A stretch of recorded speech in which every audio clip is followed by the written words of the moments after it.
नमस्ते। KP college की online class में आप सभी का स्वागत है। मैं सीमा शर्मा आज आपके सामने BA second year home science की क्लास लेके आई हूँ। आज हम पढ़ेंगे छपाई की प्रक्रियाओं के बारे में कि वस्त्र पर जब वस्त्र तैयार हो जाता है तो उस पर कई तरह की अलग अलग डिज़ाइन बनाई जाती हैं। तो आज हम उन्हीं के बारे में पढ़ेंगे कि छपाई क्या होती है। सबसे पहले हम इंट्रो देख लेते हैं कि छपाई का मतलब होता है छापना, यानी कि वस्त्र की सतह पर कुछ नमूने डिज़ाइन अंकित की जाती हैं, उस प्रक्रिया को कहा जाता है छपाई। अब जो छपाई की प्रक्रिया है वो दो तरीके से संपन्न होती है। एक आ जाती है प्रत्यक्ष छपाई और दूसरी आ जाती है अवरोधक छपाई। सबसे पहले आज हम पढ़ेंगे प्रत्यक्ष छपाई के बारे में, जिसको 8 भागों में बांटा गया, यानी कि ये प्रत्यक्ष छपाई जो है उसके भी 8 तरीके हैं जिनके आधार पर छपाई वस्त्र पर की जाती है। सबसे पहले हम पढ़ेंगे ब्लॉक छपाई के बारे में। ब्लॉक छपाई वैसे अगर देखा जाए पहले के समय में जैसे कि पेड़ वगैरह है उसका कुछ हिस्सा या जैसे कठोर हिस्सा निकाल लिया जाता था और उस पर कुछ नमूना अंकित करा जाता था, यानी कि नमूने को उस पर कुछ तोड़कर या डिज़ाइन के रूप में बनाया जाता था। फिर उसको रंगों में डुबाकर वस्त्र की सतह पर बनाया जाता था। आजकल ये काम हाथ के माध्यम से भी होने लग गया है, जिसमें ब्लॉक बने हुए रहते हैं और ब्लॉक जो रहता है कम से कम उस पर 1/2 इंच से लेके 1 इंच तक जो है नमूना खुदरा हुआ रहता है। उस नमूने को वस्त्र की सतह पर छापना रहता है।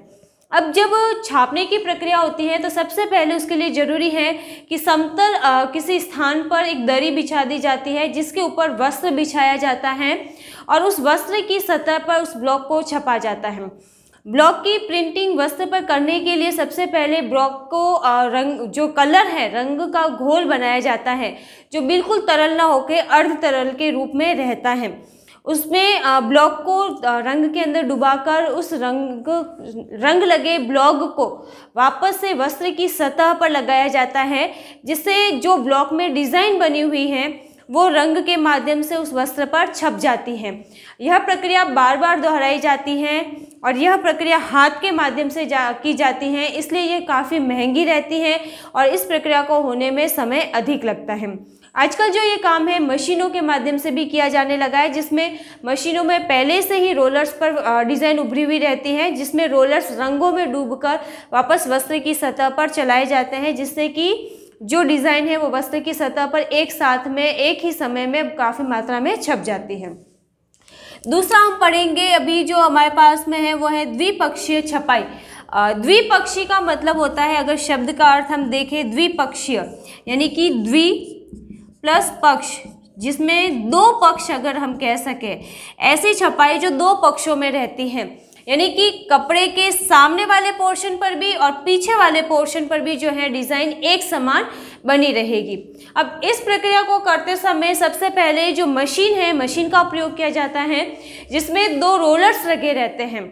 सबसे पहले वस्त्र को रोलर के एक सतह की ओर से निकाला जाता है। जो वस्त्र है वो रोलर्स के बीच में से निकलता है, जिससे जो रोलर्स पर डिज़ाइन उभरी हुई रहती है वो रंगों में डूबने के पश्चात वस्त्र की सतह पर छप जाती हैं।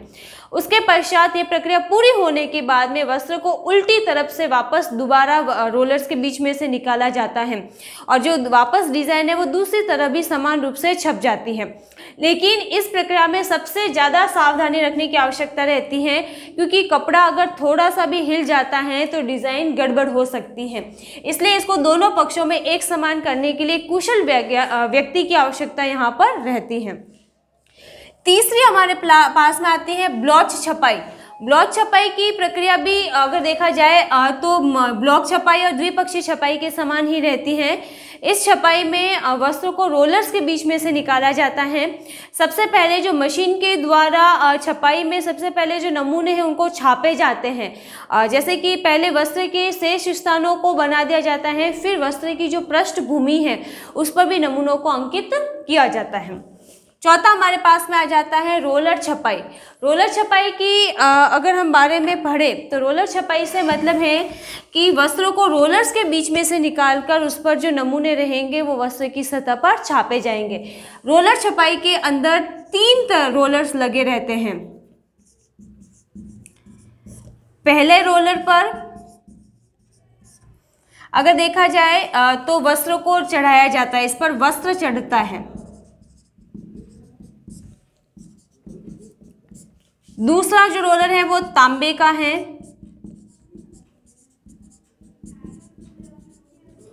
इस पर नमूने बने होते हैं।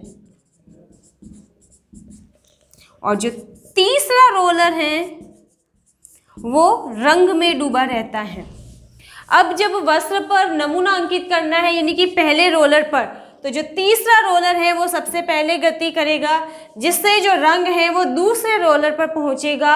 और वस्त्र को जो रोलर है वो तांबे का जो रोलर है वो पहले रोलर पर चढ़े वस्त्र की संपर्क में आता है, जिससे जो रंग है उस तांबे के रोलर पर बने हुए नमूनों के माध्यम से उस वस्त्र की सतह पर लग जाता है। और जो डिज़ाइन तांबे के रोलर पर बनी हुई रहेगी वही वस्त्र की सतह पर अपने आप छप जाती है। पांचवा हमारे पास में आ जाता है स्क्रीन छपाई।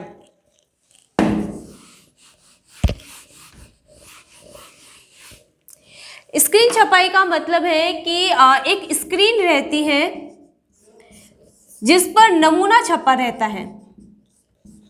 इस स्क्रीन पर नमूना बना हुआ रहता है। अब ये किया जाता है कि स्क्रीन छपाई करने से पहले वस्त्र को एक फ्रेम के ऊपर फिट कर दिया जाता है। फिर जो स्क्रीन रहती है उस स्क्रीन को उस वस्त्र के संपर्क में लाया जाता है और स्क्रीन पर अवरोधक पदार्थ है उन स्थानों पर लगाया जाता है जहाँ पर रंग नहीं चढ़ाना रहता है, या जो स्क्रीन पर डिज़ाइन बनी रहती है उस स्थान पर रंग डाला जाता है, जिसकी वजह से जो नमूने वाला स्थान है वहाँ से रंग होकर वस्त्र की सतह पर लग जाता है और उसी आकार में लगता है जिस आकार में स्क्रीन के ऊपर जो डिज़ाइन बनी हुई रहेगी। फिर अगला हमारे पास में आ जाता है फ्लॉक छपाई। फ्लॉक छपाई जो है वो जैसे कि सूती, रेयॉन और ऊनी वस्त्र जो रहते हैं उन पर किया जाता है। सबसे पहले वस्त्र पर रेजिन जो रहता है पदार्थ की छपाई की जाती है। उसके तुरंत बाद जो वस्त्र हैं उसी के रेशों को उस पर एक सटाने वाले पदार्थ के माध्यम से चिपका दिया जाता है। अब जब वस्त्रों पर रेजिन के माध्यम से छपाई की गई तो उसके तुरंत बाद वस्त्रों पर जो उसी के रेशे लगाए जाते हैं, जिसकी वजह से जो वस्त्र हैं वो मलमल के एक अगर देखा जाए तो वस्त्र जो है वो करीबन अगर हम देखें वेलवेट का जो वस्त्र रहता है उसके समान दिखाई देता है। अगली छपाई हमारे पास आ जाती है स्प्रे छपाई। स्प्रे छपाई के लिए सबसे पहले वस्त्रों को एक समतल जो स्थान रहता है उस पर बिछाना रहता है। तो इस प्रक्रिया में समतल धरातल पर सबसे पहले गद्दा डाला जाता है, उसके ऊपर एक कपड़ा डाला जाता है, फिर उसके ऊपर जिस वस्त्र पर छपाई करनी है वो लगाया जाता है। अब मशीनों में कई बार ब्रश लगे रहते हैं, उनके माध्यम से भी वस्त्र पर स्प्रे किया जाता है रंगों में डूबने के बाद, या फिर ब्रश के माध्यम से रंगों में डुबाकर वस्त्र की सतह पर स्प्रे किया जाता है और एक साथ में बहुत बड़े पैमाने पर वस्त्र को स्प्रे प्रिंटिंग के द्वारा छापा जाता है। फिर अगला लास्ट हमारे पास में है स्टेंसिल छपाई। स्टेंसिल छपाई के लिए कुछ आकृतियों के स्टेंसिल बने हुए रहते हैं, जैसे कि फूल आकार के स्टेंसिल बने हुए हैं या जैसे घोड़े, हाथी, किसी के भी आकार के बने हुए हैं। तो उन स्टेंसिल को वस्त्र की सतह पर रखा जाता है और उसके पश्चात ब्रश के माध्यम से उस स्टेंसिल से रंग भरा जाता है या फिर स्प्रे किया जाता है। जो कटिंग रहती है किसी भी स्टेंसिल की, वो कटिंग के माध्यम से वहाँ पर रंग जो है वस्त्र की सतह पर लग जाता है और जो वस्त्र है वो स्टेंसिल के माध्यम से छप जाता है। तो ये अभी तक हमने पढ़ा विभिन्न छपाइयों के बारे में कि कौन कौन सी छपाई किस प्रकार से की जाती है। उसके अलावा एक और छपाई है जिसको हम 9th नंबर पर ले सकते हैं, वो है डिस्चार्ज छपाई।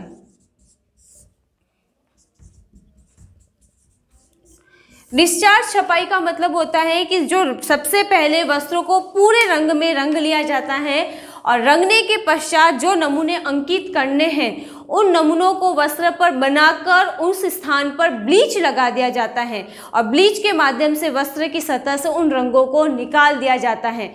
यानी कि यूँ हम कह सकते हैं रंगीन वस्त्रों पर से कुछ कुछ स्थान से जैसे कि रंग निकाल दिया जाता है विभिन्न डिज़ाइनों के रूप में, और वो आकृति जो है वो वहाँ पर सफ़ेद रंग में छप जाती है और सफ़ेद जो नमूने वहाँ पर हमको देखने को मिलते हैं। और ये जो प्रक्रिया है ज़्यादातर जो गहरे रंग वस्त्र जो रहते हैं, गहरे रंगीन वस्त्र, उस पर की जाती है ताकि जो रंग निकाला जाता है जैसे डिज़ाइन के रूप में, तो वाइट रंग में वहाँ पर डिज़ाइन दिखने शुरू हो जाती है। अभी तक जो हमने पढ़ा वो पढ़ा था प्रत्यक्ष छपाई के बारे में। अगला अब हम पढ़ेंगे अवरोधक छपाई, जिसमें सबसे पहला आ जाता है बाटिक छपाई। बाटिक छपाई की प्रक्रिया में मोम का उपयोग किया जाता है। अब मोम का उपयोग करते समय इसमें जो रहता है वस्त्र जो है, उस वस्त्र पर मान लीजिए कोई नमूना अंकित किया गया है, जैसे कि फूल का नमूना बना हुआ है और उसको रंगना है। तो ऐसी स्थिति में जैसे वस्त्र का पूरा पोर्शन जो है वो अलग रंग में रंगना है या सफ़ेद रखना है, अगर इसको सफ़ेद रखना है तो ऐसी स्थिति में जो फूल है, फूल के चारों तरफ जो है वस्त्र के ऊपर मोम लगा दिया जाता है। मोम लगाने से ये होता है कि जहाँ मोम लगा होगा वहाँ पर वस्त्र पर रंग नहीं लगेगा। दूसरा, जहाँ पर वस्त्र पर मोम नहीं लगाया गया है उसको जैसे ही हम रंग में डुबाते हैं तो उस सतह पर रंग चढ़ जाता है या ब्रश के माध्यम से हम रंग भर सकते हैं। तो जिस स्थान पे मोम नहीं लगा है वहाँ रंग चढ़ जाएगा और जहाँ मोम लगा है वहाँ का स्थान सफ़ेद रह जाएगा।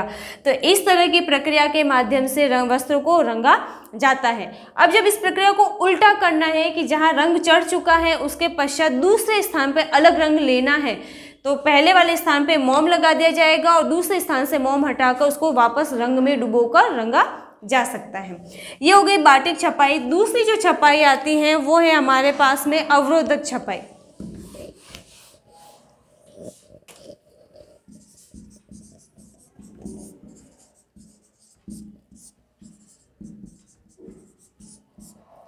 अवरोधक छपाई का मतलब भी यही है कि जैसे कि वस्त्र जो रहते हैं उसको रोलर्स पर चढ़ाया जाता है और रोलर्स पर डिज़ाइन बनी हुई रहती है। साथ ही दूसरे रोलर जो रहते हैं उसमें अवरोधक पदार्थ लगा हुआ रहता है। वो अवरोधक पदार्थ जैसे ही वस्त्र रोलर्स के संपर्क में आता है वस्त्र की सतह पर लग जाता है और जो नमूने उभरे हुए रहते हैं उस स्थान पे वो अवरोधक पदार्थ जो है वस्त्र की सतह पर नहीं लगता है, जिससे ही वस्त्र जैसे ही एक से दूसरे रोलर के संपर्क में जाता है तो वस्त्र पर जो नमूने हैं वो छप जाते हैं और जिस स्थान पे मोम लग जाता है वहाँ पर जो नमूने हैं वो नहीं छपते हैं।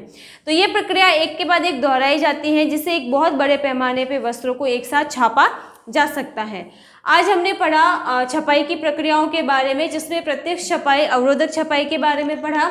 प्रत्यक्ष छपाई को 9 भागों में बांटा गया है। ब्लॉक छपाई, द्विपक्षीय छपाई, ब्लॉक छपाई, रोलर छपाई, स्क्रीन छपाई, फ्लॉप छपाई, स्प्रे छपाई, स्टेंसिल छपाई और डिस्चार्ज छपाई। उसके अलावा अवरोधक छपाई को 2 भागों में बांटा गया था, बाटिक छपाई और अवरोधक छपाई। तो आज हमारा जो छपाई वाला चैप्टर है यही ख़त्म होता है। अगली क्लास में हम बहुत ही जल्द मिलेंगे। तब तक के लिए सभी को गुड बाय।